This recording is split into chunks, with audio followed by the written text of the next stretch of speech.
Aalamin na rin natin ngayon din kung sino sa unang face-off ang pasok sa huling tapatan sa Sabado.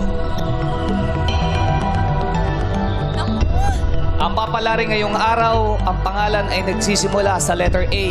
Parehas sila. Kaya nga, isa sa kanila yun, syempre. Tatlo kami. Kasi Sama tsaka ko. iba. Ami. Joke. With an average score of 97.6%, pasok ka na sa huling tapatan sa Sabado.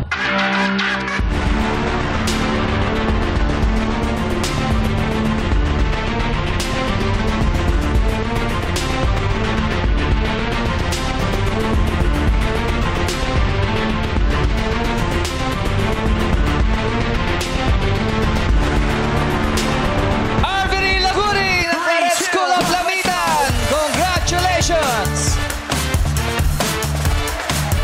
Congratulations, Arvery! Congratulations, Arvery. At maraming salamat naman sa pagbabahagi ng iyong talento ay na Imperial. Makakatanggap ka pa rin ng 15,000 pesos.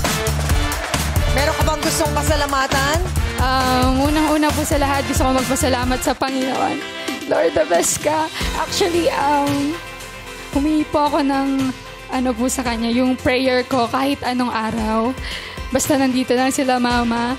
And kahit ano man po ang maging resulta, I am grateful every day sa lahat ng mga binibigay niya sa akin. Maraming salamat po sa school, sa inyong lahat po. Coach Ed, sa inyo, sa team, thank you so much. Mamimiss ko kayong lahat. Maraming salamat po. Napakagaling mo, Aina. Thank you, Aina. Huwag ka lang hihinto. Malayo pa ang mararating mo at lalakbayin. Tuloy ang pangarap. Yes, maraming salamat, Aina. Patuloy ka lang sa pag-abot ng iyong pangarap. Maraming salamat. Padlabi mo, palakpakan po natin si Aina. Narito naman ang score sa naganap na unang face-off. Dikit? Point to lang. Grabe, point. Tikit. Point to lang. Point to lang, oh. Konti lang, no? Correct. Point 2. Ang laman. Kaya again, congratulations ulit sa Team Black! Arvery!